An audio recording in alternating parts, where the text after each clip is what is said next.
Kembali di Kompas Bisnis, Saudara. Meski punya banyak program berbiaya besar, Presiden Prabowo Subianto dihadapkan pada mesin uang perpajakan yang loyo. Tak hanya itu, ekonomi Indonesia juga di-warning oleh melambatnya pertumbuhan kredit perbankan.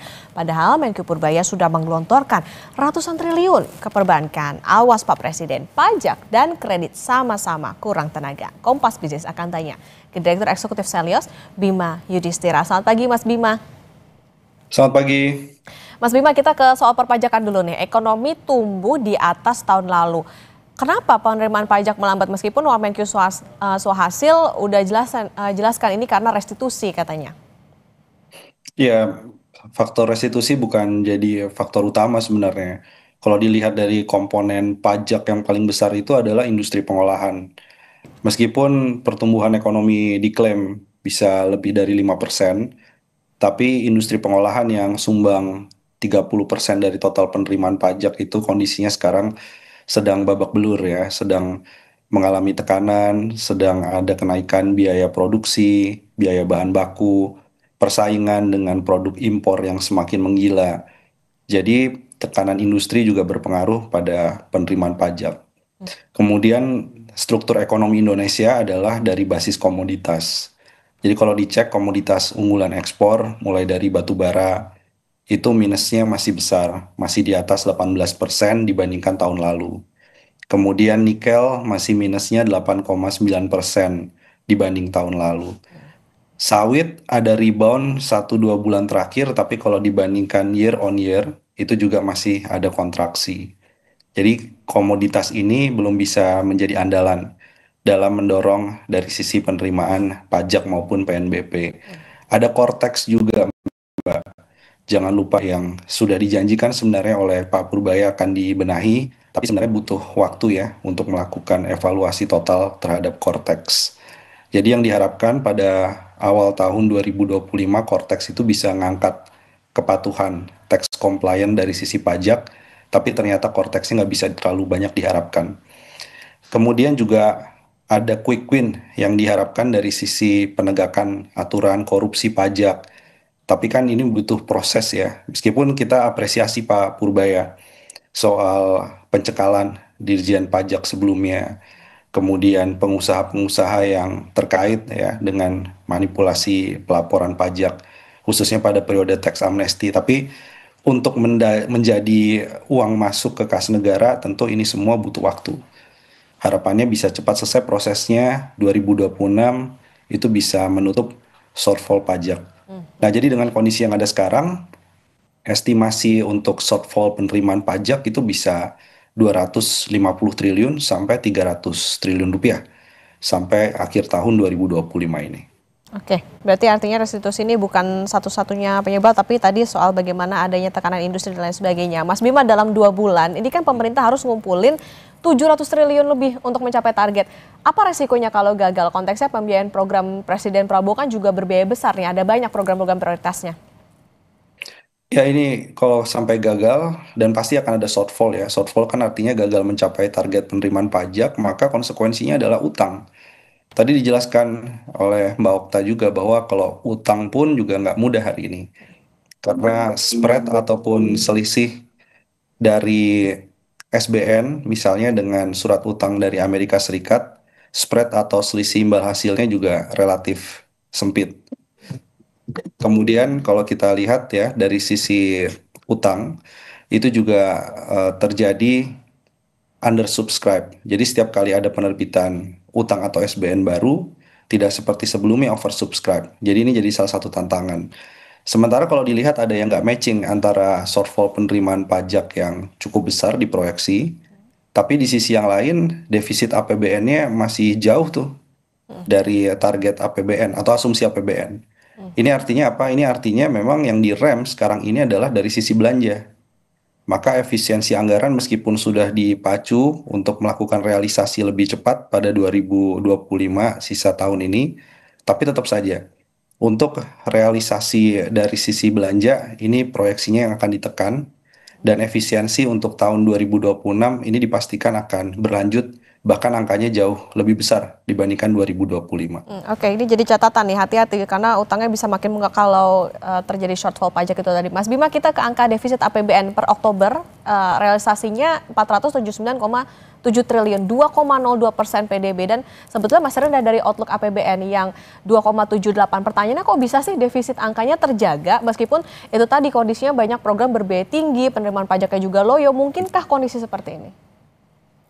Ya, biaya tinggi dari belanja pemerintah harus dicek dari mana sumbernya. Jadi kalau biaya tinggi untuk makan bergizi gratis, ternyata 71 triliun itu mengambil dari dana-dana transfer daerah yang dipangkas sepanjang 2025. Kemudian alokasi anggaran untuk sekolah rakyat itu juga mengambil dana pendidikan yang sudah dialokasikan sebelumnya. Jadi kalau dilihat ini hanya utak-atik dari hasil efisiensi anggaran. Yang dikorbankan adalah realisasi anggaran di daerahnya itu akan sangat rendah. Jadi tanpa meningkatkan penerimaan pajak, bisa nggak defisit terjaga?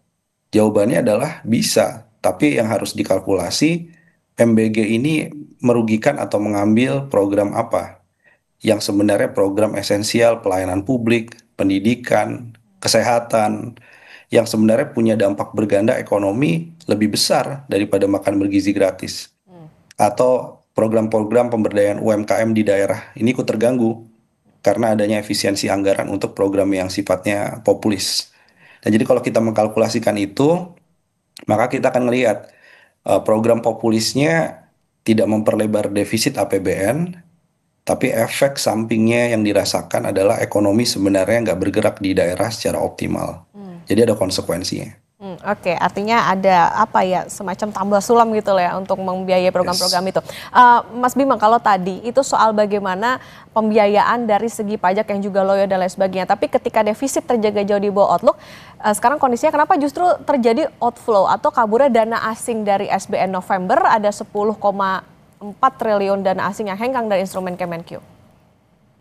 Ya, sebenarnya peringatan dari beberapa lembaga internasional ya, salah satunya S&P juga, bahwa ada tantangan pertumbuhan 2026 ke depan. Kemudian dari sisi ya, defisit APBN, kalau sekarang pun coba diutak-atik antara belanja populis dengan mengorbankan efisiensi anggaran terutama di daerah, memangnya tahun 2026 efek dari efisiensinya tidak akan sebesar ini ke perekonomian.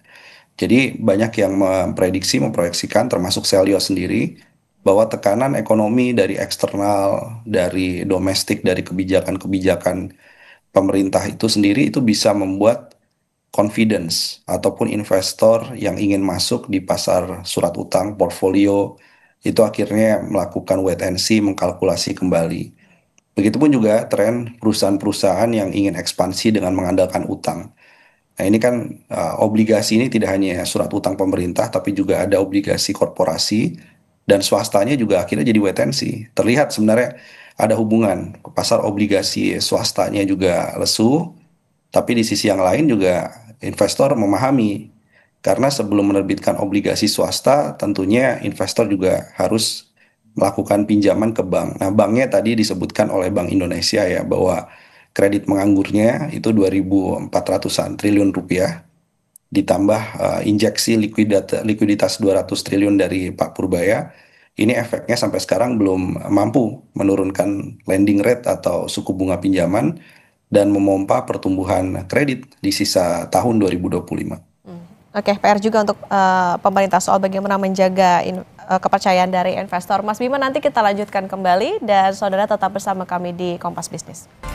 Kembali di Kompas Bisnis Saudara dan kita akan melanjutkan perbincangan bersama dengan Direktur Eksekutif Selyos Bima Yudhistira. Mas Bima, tadi kalau disebutkan prediksinya kalau misalnya pemerintah nggak segera gerak cepat, shortfall-nya bisa mencapai 250 sampai 300 triliun. Nah, prediksi Anda kalau tadi shortfall-nya segitu, sekaligus defisit APBN-nya kira-kira berapa nih Mas? Apakah makin lebar dari yang sekarang 2,02 itu atau seperti apa? Ya, defisit APBN-nya akan ada pelebaran mencapai 2,2% dari PDB.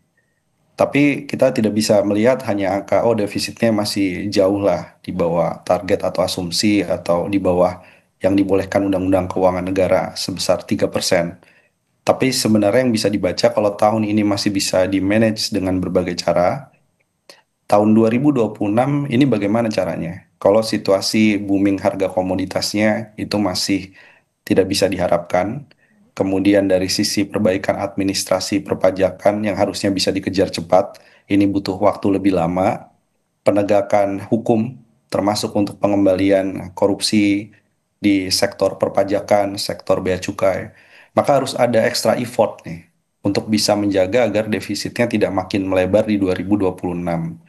Karena mencari utangnya akan lebih susah dan 2026 juga akan lebih susah lagi untuk memungut pajak terutama di kelompok-kelompok yang memang rentan seperti ke kelompok menengah.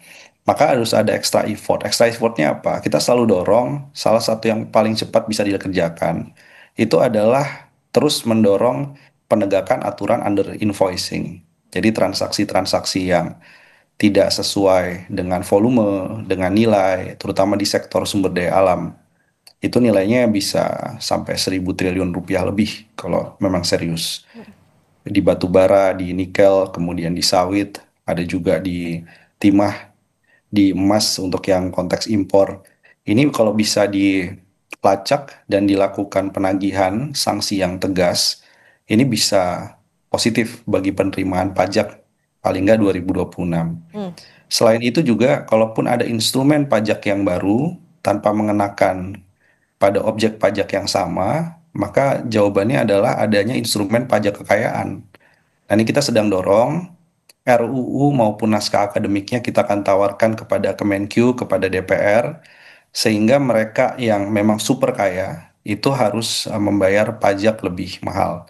Jadi bukan kelas menengah, apalagi kelas bawah yang harus didorong atau dipacu untuk tertib bayar pajak, tapi justru kelompok yang paling atas. Nah, selain itu juga kalaupun ada kebijakan inovasi terkait dengan perluasan cukai, ini memang harus ada perluasan cukai, cuman harus dilihat juga situasi dari tiap industri atau tarif cukainya seperti apa. Jadi harus ada extra effort. Nah, dari segi belanja pemerintah, ini diharapkan efisiensi itu harus tajam ke atas. Kalau mau efisiensi, Pak Prabowo harus berani rem tunjangan, fasilitas, kemudian gaji yang berlebihan, terutama pada anggota dewan, terutama pada menteri-menteri, wakil menterinya, rangkap jabatannya kemudian dihapus. Nah, jadi dengan cara itu orang akan melihat bahwa yang dikejar tahun 2026 itu bukan Pemda, itu bukan kelas menengah, tapi mereka yang memang harus jadi objek atau sasaran dari efisiensi anggaran. Jadi harus ada perubahan paradigma soal efisiensinya. Oke, Dan perbaikan. satu lagi adalah, ya, Ya, silakan. extra effortnya adalah soal utang. Hmm. Nah, utang ini harus ada renegosiasi sehingga utang seperti kereta cepat atau WUS tidak jadi beban APBN. Saya setuju 100% dengan Pak Purbaya. Banyak cara alternatif, jangan sampai ini diteruskan menjadi beban APBN. Oke, ini perbaikan harus segera mungkin, jangan sampai main di zona aman, yang penting di bawah dari yang diperbolehkan defisitnya oleh undang-undang. Pas Bima, kita ke penyaluran kredit yang melambat. Bank Indonesia kan bilang pengusaha masih nahan ekspansi atau wait and see. Tadi juga Mas Bima sudah menyinggung soal ini. Apakah bisa disimpulkan gini, pengusaha ini lagi ngeliat resiko bisnis di Indonesia atau mungkin resiko pengelolaan keuangan negara, mungkin seperti itu? Ya, salah satunya juga melihat itu dan melihat permintaan tahun depan gimana sih. Karena Hmm? apalagi 200 triliun rupiah injeksi ke Bank Himbara atau Bank BUMN itu belum mampu juga menurunkan suku bunga pinjaman secara signifikan. Jadi kita monitor terus, mulai dari pencairan yang diklaim ya oleh Bank Himbara itu sudah 100%, ada yang 80% lebih. Tapi nggak bergerak signifikan penurunan dari lending rate-nya, terutama pinjaman terkait dengan modal kerja dan terkait dengan belanja investasi di perusahaan-perusahaan atau debitur itu suku bunganya relatif flat gitu. Artinya apa? Artinya pengusaha akan melihat ini masalahnya bukan kelebihan likuiditas nih. Masalahnya adalah gimana menyalurkannya. Jadi jangan tambah lagi likuiditasnya. Karena kalau yang terjadi ada tambahan terus likuiditas dari SAL pindah kepada bank BUMN, ini belum tentu memompa pertumbuhan kredit. Dan ini yang disebut sebagai dorman ekonomi sebenarnya. Jadi pengusaha juga ngelihat sekarang ini uang banyak sekali di bank. Ada kredit yang tidak dicairkan, ada likuiditas yang berlebih, tapi kami nggak confidence untuk mengambil itu karena demand-nya belum terdorong. Jadi Pak Purbaya harus merubah paradigma, Bank Indonesia juga harus merubah, OJK. Paradigma yang sebelumnya adalah dorman ekonomi, dari dorongan sisi supply atau pasokan uang, itu menjadi demand ekonomi. Jadi entrepreneurship-nya, efisiensinya harus dikelola, jangan sampai kena kepada permintaan di banyak daerah. Itu menggeser paradigma itu yang harus segera dilakukan nih. Kalau nggak, percuma. Ada tambahan likuiditas terus diinjeksi, suku bunganya nggak turun. Yang terjadi justru suku bunga depositonya yang turun, bukan suku bunga kredit atau pinjamannya. Yang membuat banyak yang nggak tertarik untuk menaruh uang di Indonesia. Nah, ini yang harus diubah. Jadi demand side ini yang harus digerakkan. Dan demand side ini kuncinya adalah pajak yang kondusif bagi kelas menengah dan pembukaan lapangan-lapangan kerja sehingga programnya itu benar-benar tepat sasaran, bisa gerakan sisi demand, sisi permintaan. Ini yang kelihatannya masih agak kurang Oke. dipengaruhi oleh kebijakan fiskal. Oke, masih ada waktu untuk kejar penerimaan negara sesuai target, termasuk tadi bagaimana perbaikan dari sisi kepatuhan perpajakan, tapi yang harus diperhatikan adalah jangan sampai pembiayaan populis tadi membuat ekonomi jalan di tempat atau bahkan defisit makin melebar. Terima kasih Direktur Eksekutif Selios Mas Bima Yudhistira sudah Terima bersama kasih. di Kompas Bisnis.